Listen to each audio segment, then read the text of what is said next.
Bedtimes, Learning Curves and Coffee, where we skip the perfection, spill the real, and talk parenting, teaching, and personal growth over a hot cup.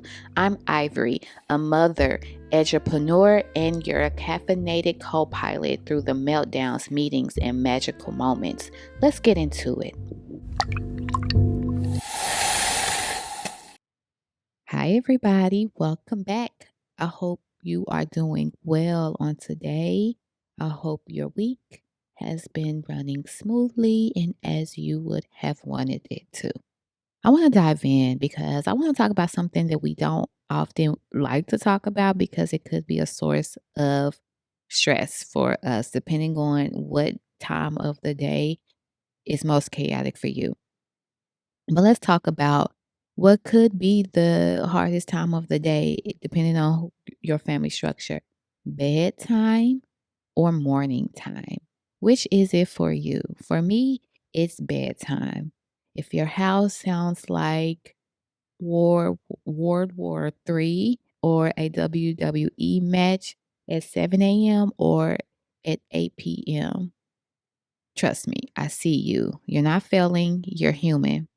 Between the ADHD energy spikes or your own exhaustion, those hours can turn the calmest, most patient mom or parent into a referee with a cup of coffee. And so today we're naming the chaos. We're going to normalize the chaos too. And then we're going to talk about some things that can work, not for just a family rhythm, but also for your own mental health. Okay. So for me, as I mentioned, bedtime is the most difficult time of the day for us. For some reason, when Khalil is most exhausted is when he gets the most energy. He laughs. He's low key a bit delirious. And so I have to monitor very closely his moves and his behaviors. We're at a place now where I'm the honest mom. I allowed him to co-sleep with me for way too long, but that is a part of the journey. I don't regret it. We are at a stage now in which he is learning to sleep solo. But I have to stay in the room with him until he falls asleep because, as I mentioned before, he, for some reason, gets more energy when he's tired, and so he will be in his room playing, constantly turning the lights on and going back to his toys if there isn't an adult in the room, or at least me making him go to sleep. Now, he doesn't do that when he stays with my sister, who he stays with often when I travel for work. She had tells him to go lay down after they have their night routine, and he goes lay down. But with me, he's gonna put up a playful circus, and so I have to stay in the room with him to make sure he falls asleep. And so it's about an hour process right now, and it's incredibly inconvenient, but that's our journey as it remains. And it had me thinking about what other parents are experiencing and what strategies you may use or implement to support your child's sleep patterns, their bedtime routine. And if you are actually the opposite of me and you have a morning routine that is just unhinged and is difficult for you and your child to put together, let's talk about ways to mitigate for that too. I do want to address why this is important though, because when you're raising an autistic child, you don't just want peace at home. You need to teach self regulation that could one day keep them safe in a world that misreads their behaviors. And so, those routines, those nighttime routines, and those morning routines are a key way to support those self regulation strategies. That fear can make bedtime feel like training ground for resilience, and mornings feel like armor up time. I talked about in the Transformative Parent book that sometimes the goal isn't the perfect routine, it's protecting peace by preparing them for a world that doesn't always extend grace. And so when we're thinking about the routines in the morning or at night, think about how you can cultivate peace and enhance self regulation. You all know I always got to back this with some studies, honey, and some science. According to the Foundation 2023, 60% of parents say bedtime is the most stressful part of their day. One in three neurodiverse children experience chronic sleep difficulties, and oftentimes it is linked to sensory sensitivities and or anxiety. So that is why peaceful routines are even more essential. And when you add race to the conversation for Black children with autism, they're more likely to have their behaviors interpreted as defiance instead of dysregulation. And so that means our bedtime and morning routines aren't just about sleep and school, they're about emotional literacy and safety. Yes, it is that deep. So, I want to look at this from the discovery, acceptance, and embracing framework so that we can think about how we can shift from chaotic nights or mornings into connected nights and mornings. And so, number one, discovery. Notice the patterns. Is your child melting down because of transitions, clothing texture, unexpected noise, foods that they're eating? Document those things. Acceptance. Accept that your routine may not look like a neurotypical family's routine, and that's okay. As I mentioned before, I sleep on the beanbag in Khalil's room, or I chill on the beanbag in Khalil's room until he falls asleep right now because he needs to have someone there monitoring. Now, I, again, if this is a home thing, that's not a thing that he does with other relatives, but that is what we do. And I accept that for now. And then the embracing piece, when you realize what the patterns are and then you build a routine that does work for you all, create rituals that soothe your child's nervous system and yours. Weighted blankets really are key for our children. Soft lighting, music. I play sound bowls at night. I turn the lights down. I tell Khalil the kitchen is closed by 8.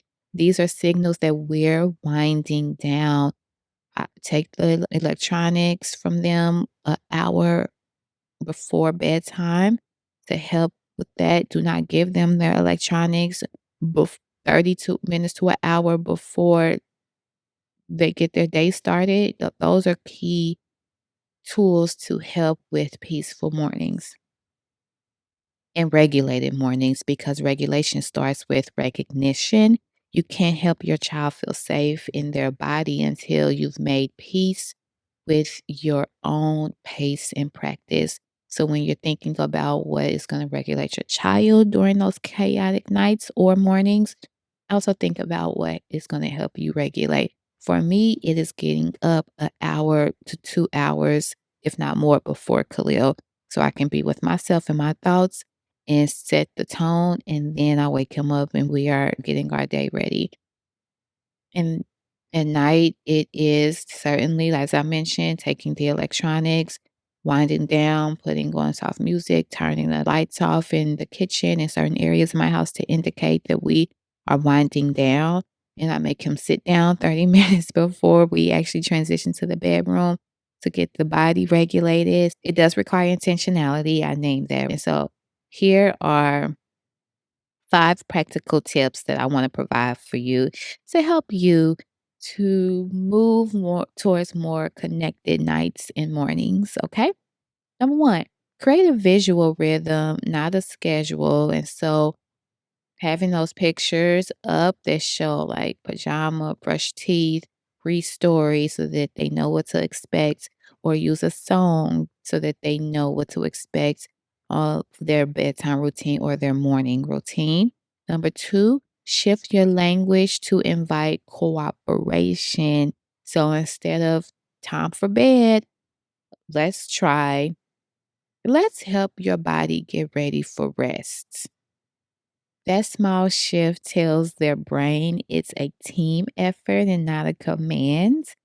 I know it's going to take some work and habit to change your language, but trust me, it works and it matters. Number 3, prep your mornings at night, and quite frankly, prep your mornings and your afternoons intentionally the Sunday of, and include choice with your child. Let them choose between what shoes they want to wear, what pajamas they want to wear, bath or shower. Sometimes I ask Khalil, what bath or shower, what means of cleaning do you want to engage in today? Breakfast, I ask, what do you want to eat for breakfast? So letting them be a part of the process is very essential, and make sure it's developmentally appropriate. I'll make sure I bookmark that and talk about that more in depth in a future podcast.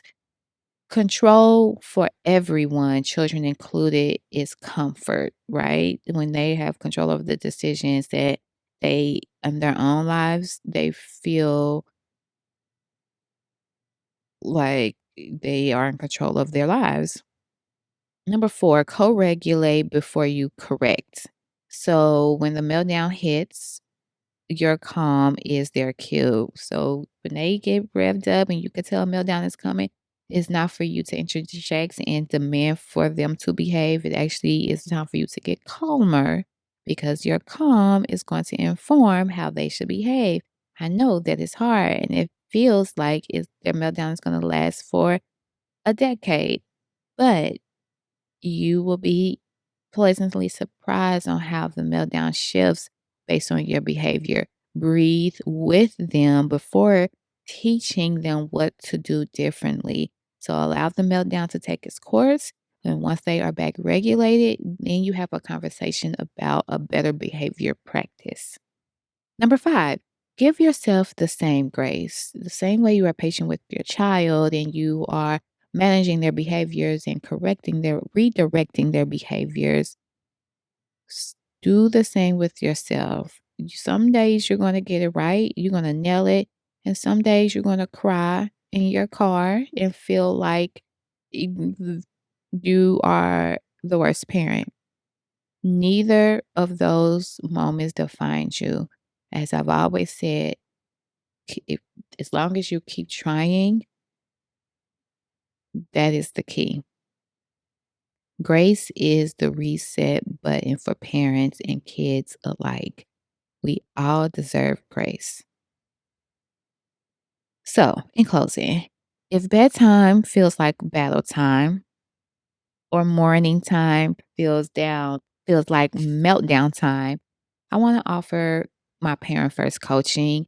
It helps you build routines that fit your child's sensory need and your capacity, because I fundamentally believe that when parents learn to regulate first, kids learn to trust that peace is possible. And so please reach out for parent coaching. Parenting doesn't get easier, but it does get lighter when you stop fighting those moments and start flowing with them. Flow, not fight. And remember that every meltdown that you survive is really a lesson in patience for you and them. And finally, progress is peace in motion. Celebrate the calm that you create, not the chaos that you avoid. And so those moments of calmness for you and your child, notice those and pat yourself on the back. You did that. You did that. So until next time, keep your coffee strong and your voice steady and your bedtime expectations gentle and your morning routine peaceful. And remember, you are doing better than you think. As always, take care of yourself. Bye.